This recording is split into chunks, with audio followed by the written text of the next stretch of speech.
Hey everybody.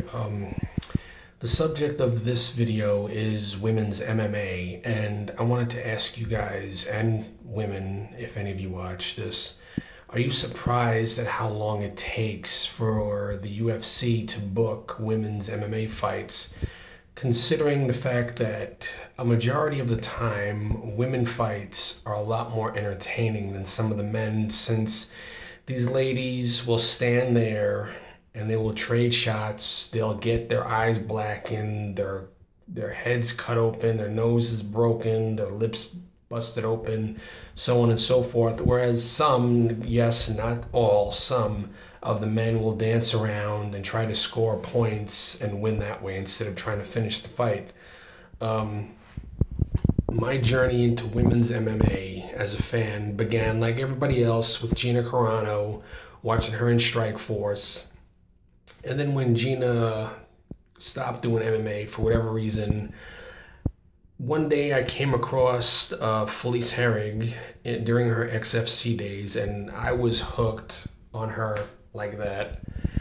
Um, I got a mad respect for Felice and her work ethic, how hard she works, and how hard she pushes herself to be the best and to get better every day, mentally, physically, emotionally, especially with stuff she's gone through recently. I commend her, I tip my hat to her. Um, then that brought me over to Ronda Rousey, and I'll admit I wasn't a Ronda fan at first. But as time grew on and she let fans in on her life and what she went through growing up, I felt like, wow, I actually have something in common with her. She lost her father at a young age. I lost my mother at a young age. Ronda was picked on because of how she looked doing jujitsu, and I'm mixed. I'm half Italian, half Hispanic, and I at the time had curly hair and my lips are full, as you can see, and I got made fun of because of that. And so I related to her and I fell for her quickly after that. And I'm a firm Team Rousey member. I'm a firm Ronda supporter. I can't stand when people talk trash about her. It just irritates me to no end. And then another one of my favorites, Jessica Ai. I remember somebody talking about her on Twitter, and I started following her on Twitter and reading her tweets, and I started following her on Snapchat. I'm like, wow, she really reminds me actually of Felice, because Jessica, she keeps her head down, she does what she does, she works hard, she fights. She doesn't always win, but even when she loses, she keeps her head up and she gets better the next time around.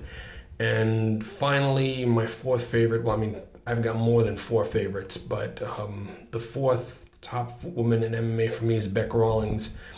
Honestly, I didn't know who Bec was at first until she was on The Ultimate Fighter. I started watching her, and then I looked for her on Twitter rather, and then I followed her and I read her tweets, and Bec became a favorite of mine because I feel like, there's no bullshit to her. What you read is what she says. What she says is what she means. She doesn't sugarcoat it. She doesn't say things to make people like her.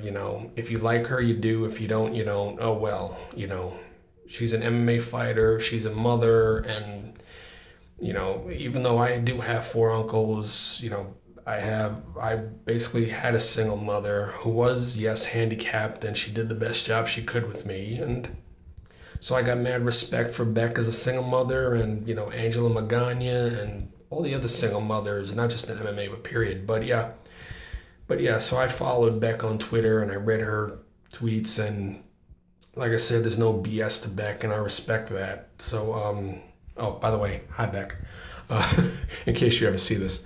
But yeah, so my question to you guys is, are you surprised at how long and how difficult it is for the UFC to book these ladies into fights, considering how much better their fights are than some of the male fights?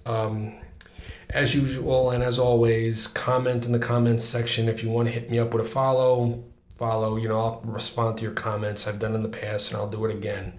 Thank you, and you guys have a great night, day, whatever time it is where you are. Good night.